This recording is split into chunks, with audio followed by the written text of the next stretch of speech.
Olá, amigos, amigas, olá, pessoal, salve! Hoje estamos aqui outra vez, não é? Assim, dando continuidade à nossa conversa de segunda-feira, hoje quarta, estamos já no meio da semana e o mês de setembro começando e assim vai. Muito bem, estamos aqui todos ansiosamente aguardando o que é que esse dito cujo desse Bolsonaro vai aprontar no dia 7 de setembro. A gente vai comentando isso aqui também um pouco. Afinal de contas, tudo isso faz parte da tal da geografia brasileira e essa relação, né, com o movimento operário, as dificuldades, a nossa capacidade de organização e resposta, né, tudo isso está em jogo e a gente precisa refletir o que é que a gente faz daqui para frente. Bom, amigos, amigas e companheiros aí de jornada, né, companheirada, como diriam os sindicalistas, né? Estamos aqui de volta para continuar a nossa discussão sobre o movimento operário, a questão da cidade de campo, o texto do Rui Moreira e babá. Na segunda-feira, a gente estava vendo justamente o problema e o processo de diferenciação, justamente nesse período, com o final da escravidão, tudo que se aponta do ponto de vista do mercado internacional, dos formatos de reprodução capitalista, que o sistema fabril, proletarizado, vai impondo ao mundo como um todo, e nesse sentido o Brasil precisa responder. Vamos falar pela enésima vez, fomos o país da América que, por último, não é? Abriu mão dessa coisa chamada escravidão. Nesse sentido, nós podemos imaginar o quão lenta é a nossa elite, né? Do ponto de vista da cultura, do ponto de vista do entendimento do que é que significa o que é que significa ser um capitalista dentro do capitalismo. Como é difícil, como é complicado. As elites agraristas, elas têm uma capacidade de reacionarismo que é algo palpável. E assim, e nessa saída, bom, a colônia acaba para que no poder permaneça justamente o filho do imperador português. E assim se torna imperador também, e depois vai embora e deixa o seu filho aqui, e assim a dinastia portuguesa vai fazendo então com que as mudanças sejam, mas não sejam radicais, não se movam no sentido de fazer com que essas elites acabem perdendo o chão e não saibam o que fazer com as terras imensas, algumas com o tamanho de países europeus, né, e que têm esta expressão já tão consolidada que é o tal do latifúndio, né, a grande propriedade. Muito bem.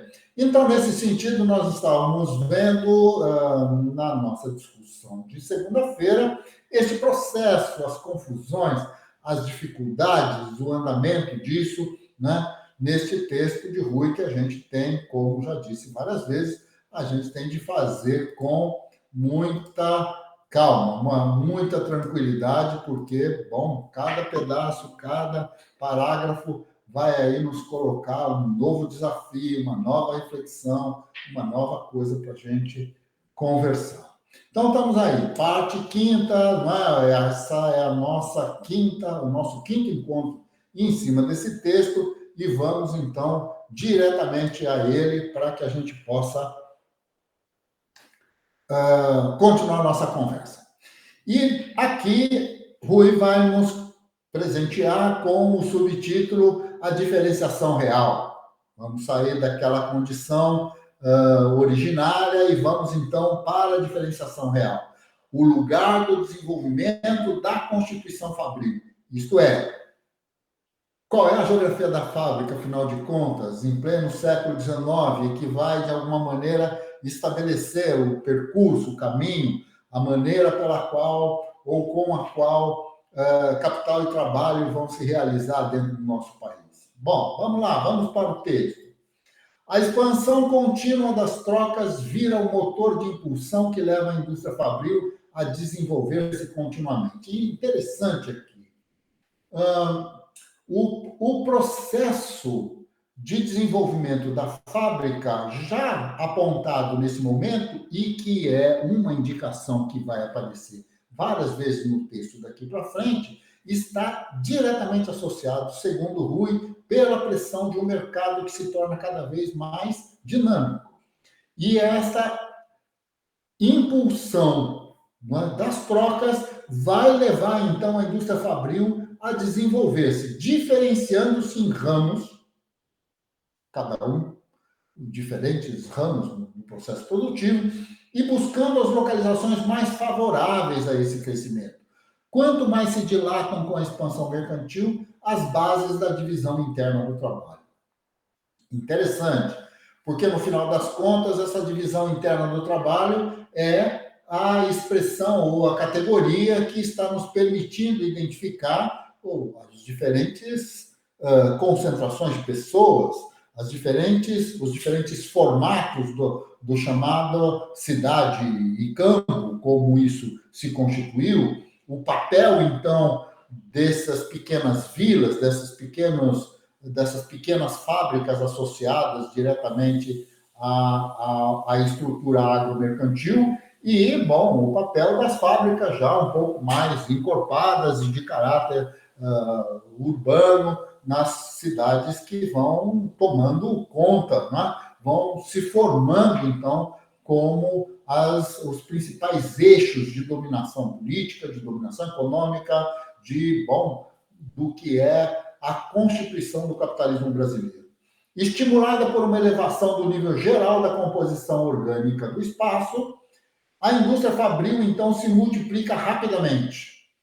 O que seria esta composição orgânica do espaço? Acho que, voltando a este ponto, a gente poderia dizer o seguinte: estamos, então, neste processo de diferenciação.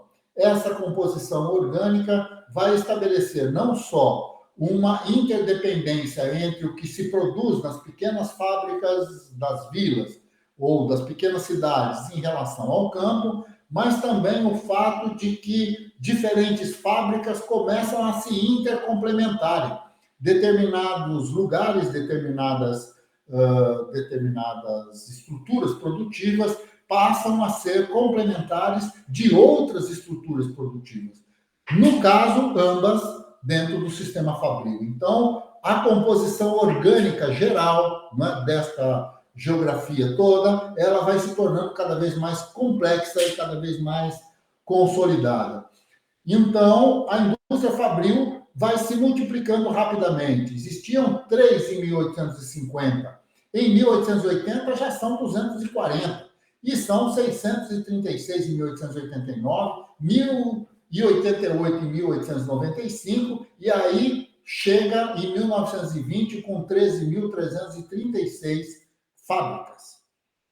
Realmente, o que nós temos e aí não está dentro desse parágrafo, no caso, o texto traz tabelas e tal, que eu não vou colocar aqui, porque não vamos discutir em minúcias, aí vale a pena ter o texto na mão, mas, de qualquer maneira, o que está colocado aqui é que, do ponto de vista quantitativo, esta quantidade se justifica à medida em que existe uma interconexão dessas relações. Essas coisas não são 13.336 fábricas produzindo a mesma coisa pelo Brasil afora, mas uma parte dela considerável, concentrada no Rio de Janeiro, uma outra parte concentrada em São Paulo, e, bom, vai aí pelo interior do estado de São Paulo, né? E que vai, então, se estabelecer como um conjunto de especialidades dentro disso que chamamos de composição orgânica, então. Trata-se de uma indústria ainda de base rural, em uma relação umbilical com a economia agromercantil. Dessa, extrai a matéria-prima e o capital que usa para dar de volta, né, para volta os seus produtos, indo instalar-se na mesma ubiquidade dela. E assim, ainda em 1919, quando já se pode falar de uma certa consolidação do setor industrial moderno. Os ramos de bens de consumo perfazem 84,6% do total da indústria nacional, isto em 1919, completado pela diversidade de ramos em geral relacionados a bens intermediários de uso mais corrente, como materiais da indústria da construção civil, que a gente já falou na segunda-feira. Claramente predominam a indústria alimentar e a indústria têxtil, que manter-se-ão como ramos dominantes até os anos 1940. Aí, na sequência, não é nessa relação indústria-agroexportação que reside, entretanto, a força motora do desenvolvimento fabril. Aqui, Rui retoma a ideia. E sim na pressão de suas contradições internas, em virtude de que a indústria fabril não vir de um salto qualitativo da indústria pré-fabril, fonte do que viria junto o desenvolvimento correspondente de uma base da composição orgânica. Então, o que ele está dizendo é que esta pequena fábrica que está ali do lado da produção agromercantil, não é ela que se expande e se torna a grande indústria. Na verdade, a constituição da grande indústria, ou de uma indústria mais poderosa, vai se dar em outro lugar, com outro capital, e, às vezes, até vindo, né, desse mesmo capital agromercantil, desse processo de acumulação, mas ela não é o produto uma da outra, e isso vai criando, então, interesses que não são os mesmos. Como no exemplo do desenvolvimento capitalista clássico. Antes, essa base provindo da abertura em leque dos investimentos da acumulação agromercantil. Muito bem. Então, o que nós temos é uma diversificação cada vez maior das formas, né, de investimento, dos lugares de investimento, da geografia do processo produtivo e, portanto, desta relação cidade-campo. A diferenciação real, continuando nessa discussão, vai obrigar o operariado a seguir uma jornada de trabalho de 10 a 12 horas e obedecer a uma férrea disciplina, que inclui, inclusive, chicotadas e multas sobre o salário. Vejam que ser operário da fábrica, nesse momento, não vai diferenciar no Brasil do que aconteceu com os trabalhadores ingleses, franceses, alemães, durante o século XVIII. A presença, inclusive, como diz aqui o próprio texto, das mulheres, das crianças, da redução generalizada do salário, porque, no final das contas, se só trabalha o chefe de família, ele precisa, para reproduzir a si próprio e para reproduzir, depois da sua morte, colocar um outro trabalhador no seu lugar, ele precisa de um determinado volume de salário. Agora, se vai trabalhar ele, vai trabalhar a sua esposa e vai trabalhar o seu filho, nós temos 3 trabalhadores para reproduzir a mesma coisa, o que permite, então, ao invés de um, eu ter 3 indivíduos que aparentemente estão ganhando mais, mas que, na verdade, envolvem uma redução brutal e importante dos investimentos e do volume de salários e, portanto, do capital investido na compra de força de trabalho. Já revelando, porém, grande capacidade de luta, o operariado reage contra esse regime de trabalho, criando formas de organização e de socorro mútuo. Isso é interessante. Há um conjunto de textos extremamente importantes sobre a presença, então, do anarquismo no Brasil, principalmente no Rio e em São Paulo, mas não só, né, e outras formas de luta que vão acontecer em outros lugares, né, onde a fábrica se instala, e que vai criar, então, muitos formatos de socorros mútuos.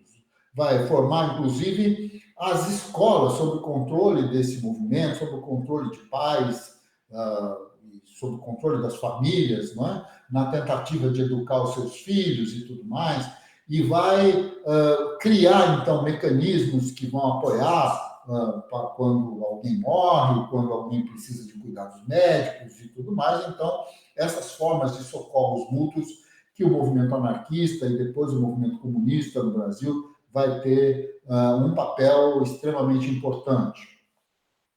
Já revelando, porém, grande capacidade de luta, portanto, o operário reage e vai desde cedo, levanta-se e inflige derrotas ao patronato, lutando por direitos como melhoria salarial, redução do jornal de trabalho, proteção ao trabalho do menor, da mulher e contra o acidente de trabalho. Tudo isso já começa a se colocar greves importantes. Vamos conversar sobre elas depois. Soberana sobre seu espaço, mas não sobre o seu movimento de acumulação, a burguesia fabril vê-se, então, compelida a dar conta dessa contradição que queima em seu próprio domínio. Essa é uma avaliação interessante dessa mediação política. Quando eu digo que essa burguesia fabril, ela é soberana sobre a cidade, sobre o seu espaço, sobre o seu processo produtivo, mas ela não é soberana sobre o movimento de acumulação, porque de uma maneira ou de outra ela depende da existência dessas elites agro-mercantis, não é? A burguesia fabril vai ser compelida a dar conta dessa contradição, deslocando-a da fábrica para o interior do mercado. Seja para diluir o conflito no âmbito do Exército de Reserva Industrial, transferindo o conflito. Vejam, existem histórias interessantíssimas sobre isso, algumas, inclusive, foram para o cinema dos anos 80, se não me engano, 70. Gaijin, por exemplo, que é a história sobre esse processo migratório, a presença da força de trabalho japonesa vindo, então, fugindo, né, dessas relações de trabalho na cafeicultura e vindo para a cidade, a questão, o papel dos italianos, a formação dos bairros de italianos em São Paulo, os bairros da periferia, da Zona Norte do Rio de Janeiro, isso tudo que vai, de alguma maneira, dar uma conotação extremamente interessante de como esta burguesia fabril ela vai se deslocando, jogando para o colo do seu próprio operariado a responsabilidade da reprodução, a responsabilidade da sua sobrevivência, do seu deslocamento, da sua moradia, da sua alimentação e etc. e tal. Então, nesse sentido, ele joga para o interior do mercado, para o controle de preços, seja para diluir o conflito no âmbito do Exército de Reserva, a busca e o desemprego, a busca do emprego e tudo mais, transferindo o conflito para a relação de disputa de emprego entre os trabalhadores, a questão do Exército Industrial de Reserva. Seja para diluí-lo no âmbito da relação indústria-agricultura, levando a contenda para o campo em que se definem as condições gerais de reprodução da força de trabalho fabril. Justamente nesse sentido, alguns autores chegam a relatar de forma muito interessante este formato, digamos, da construção dos bairros operários, onde alguns industriais constroem vilas inteiras e passam, então, a ser um ponto de sedução, né, desta migração que já veio da Europa para o campo, para a produção do café, e que vai fugir, então, desta relação e vir para a cidade. Existe todo um processo extremamente complicado que envolve aí a maneira como o migrante vai pagar a sua passagem, né, da Europa para o Brasil, ou como ele vai ressarcir o seu empregador em relação às despesas que teve, e o quanto ele vai ficar devendo no tal do armazém, né? O quanto de trabalho ele precisa para poder pagar, de fato, a comida que ele come, o lugar em que ele mora, porque tudo isso vira um novo formato de relação muito próxima do que era a escravidão, mas agora num formato mais barato, que é o formato do trabalhador livre. E, assim, o Rui termina aqui a frase, levando a contenda, então, para o plano dessa reprodução da força de trabalho. A busca da elevação da taxa da composição orgânica específica e geral do capital, com que enfrenta a contradição capital-capital, segue o mesmo caminho. Estas relações entre as elites, os formatos entre quem disputa o processo de acumulação, de onde vem, então, esse sistema banqueiro, como é que eu consigo os níveis de investimento necessários, tudo isso está em jogo. Trata-se de consensualizar com a questão do Estado a função de empreender com obras de infraestrutura o implemento da instalação do capital constante e fixo em escala crescentemente nacional. Bom, aí isto é uma discussão que vai até os dias de hoje. Estamos, então, e aqui Rui já começa a apontar de qual será o papel do Estado em relação a isso. Desde a construção, os investimentos, a viabilização das estradas de ferro, dos meios de comunicação, do controle desta relação capital-trabalho, o como tudo isso vai paulatinamente tomando conta das políticas de Estado. A necessidade de trazer para o Estado o controle, então, de quem investe, quem ganha, como ganha, que imposto paga e como vai fazer, então, para permitir a agroexportadora, ao agromercantil e à própria fábrica a sua consolidação e a sua reprodução. Um consenso que se mantém, todavia, mais problemático, seus primeiros ensaios reais somente vão aparecer nos anos de 1920. Isso porque a permanência da separação territorial dos aspectos do eixo produção-circulação se serve às necessidades da acumulação agromercantil, põe-se, no entanto, em contradição com as necessidades da acumulação fabril. Básico, não é?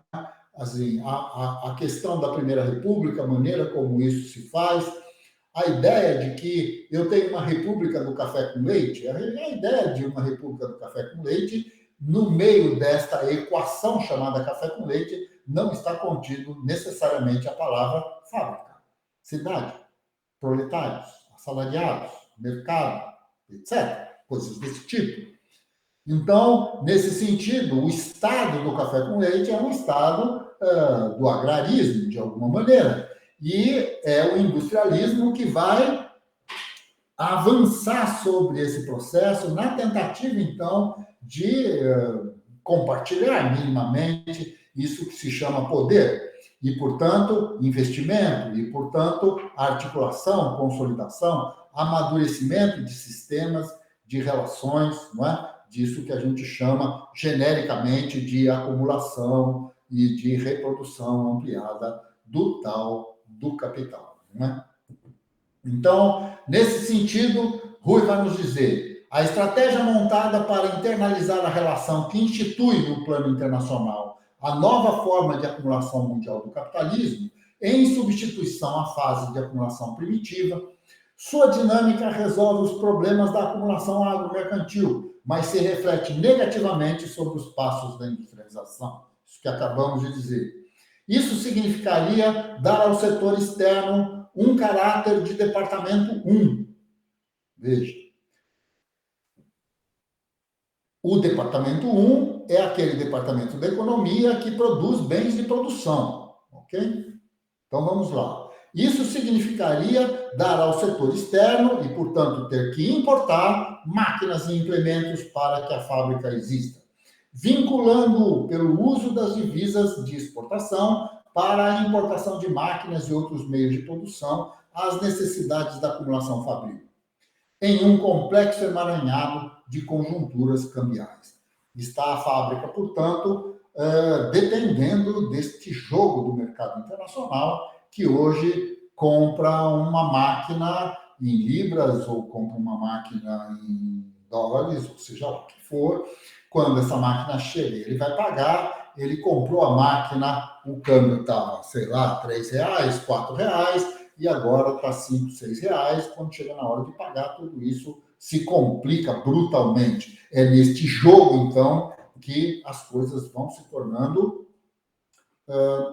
delicadas, para que a gente não exagere muito. Os períodos de baixa cambial, desvalorização da moeda nacional frente à moeda externa, são de preços relativamente desfavoráveis aos produtos industriais nacionais junto ao mercado interno, pelo barateamento dos produtos industriais importados, com isso havendo fraca expansão produtiva, mas forte formação do capital industrial, já que se pode importar maquinário por preços menores. Os períodos de alta cambial, valorização da moeda nacional, inversamente, são de preços relativamente desfavoráveis aos produtos industriais importados, pelo seu encarecimento, com o que se dá forte expansão produtiva industrial interna, mas fraca formação do capital. Este é o jogo em cima do qual eu ordeno a fábrica, mas enriqueço pouco. Num outro movimento, eu enriqueço rapidamente, mas não expando a minha capacidade produtiva. Este jogo que vai, bom, difícil. Há necessidade de se ter um sangue frio brutal para se sobreviver a uma relação como essa. Como sob essa determinação cambial encontra-se, em grande medida, tanto a expansão produtiva, reprodução do capital constante fixo, quanto a do mercado, a burguesia fabril se baterá pelo protecionismo. Este com um duplo significado acima e cada vez mais de uma internalização do setor externo como um equivalente de um departamento único.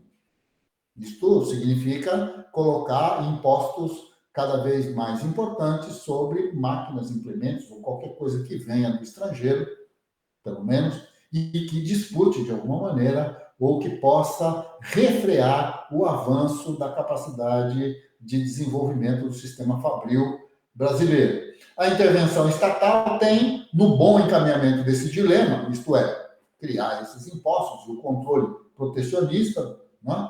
Por conseguinte, papel estratégico fundamental para a indústria, uma vez que o circuito da contradição capital-capital, saindo do espaço fabril para instalar-se no da circularidade geral da reprodução do sistema, significa um envolvimento de implementação infraestrutural de capital fixo, ruas, estradas, ferrovias, estruturas de mercado, a presença, a cidade, o desenvolvimento da cidade e o que existe dentro da fábrica, a máquina, não é?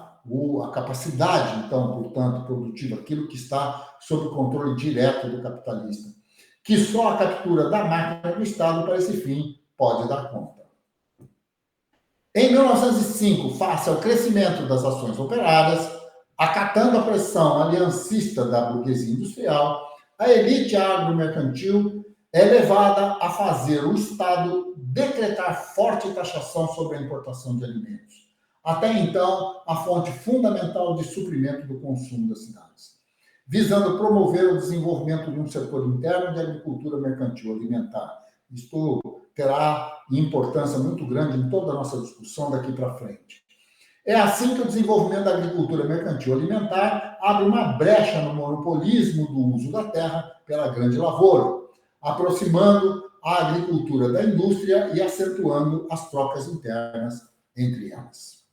Do mesmo modo, valendo-se do argumento fabril da baixa do custo de reprodução da força de trabalho agromercantil, via baixa do custo da produção interna da indústria gerada pela nova relação interna da agricultura com a indústria, o Estado é levado a implementar, entre as décadas finais do século XIX e iniciais do século XX, nova leva de instalação de vias de transporte ferroviário, meios de comunicação telefônica, sistemas de transmissão de energia e instalações portuárias em larga escala.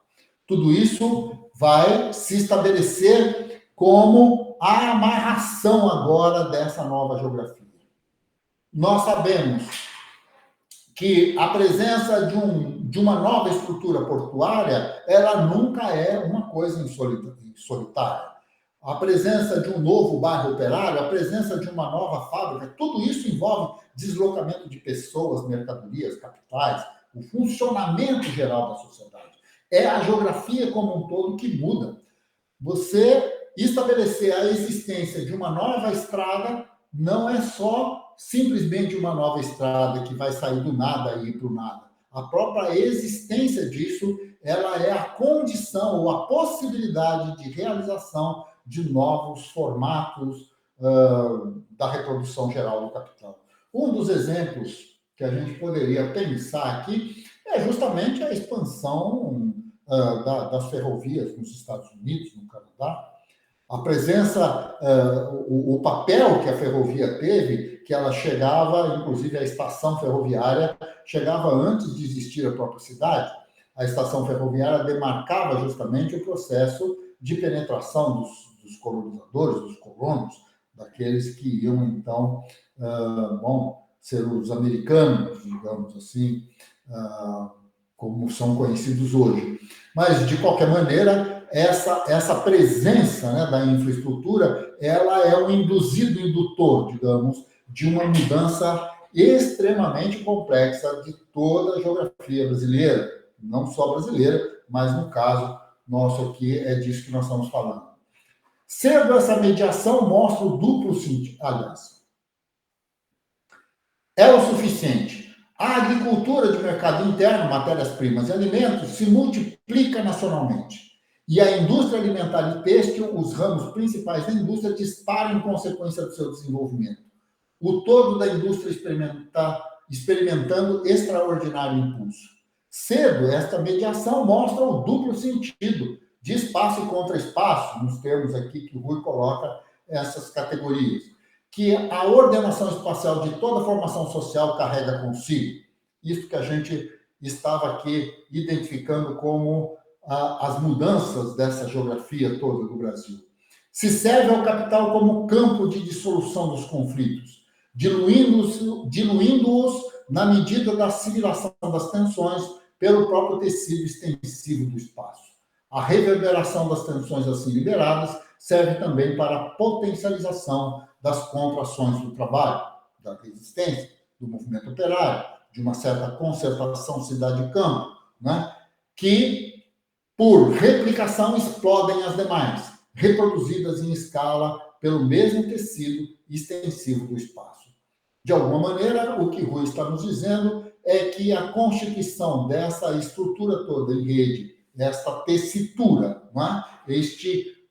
Esta articulação, este formato de articulação de todos os elementos que compõem a estrutura produtiva, também é dentro desse contexto que se compõe a própria vida do operário, a própria vida dos camponeses, a própria vida dos produtores do campo e da cidade.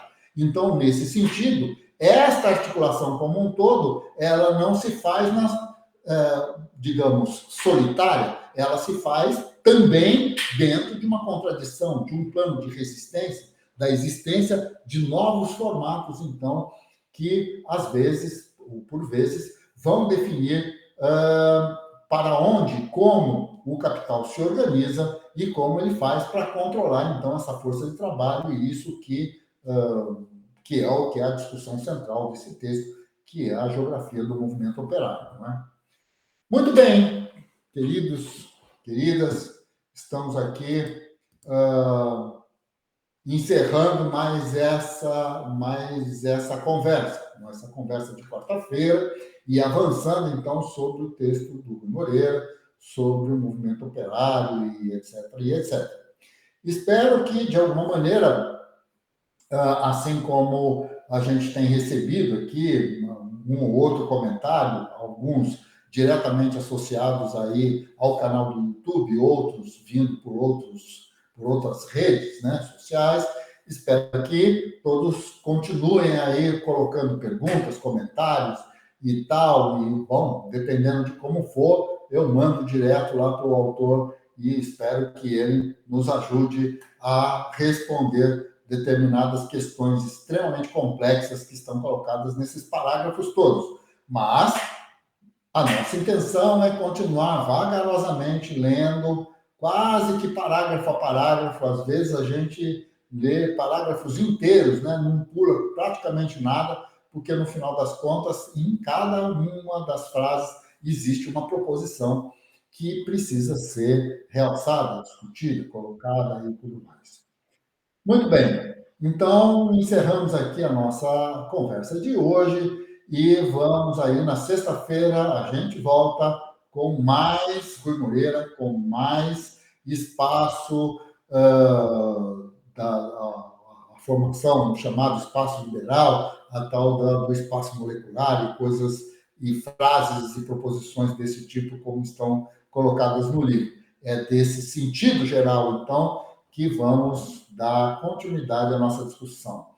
Um grande prazer estar com vocês, espero que permaneçam bem, se cuidando, e vamos lá, esperando aí os novos acontecimentos desse nosso país tão complicado, tão difícil. Não é? Um abraço a todos, a todas, um abraço para vocês. Lembranças nossas. Até mais, até a próxima.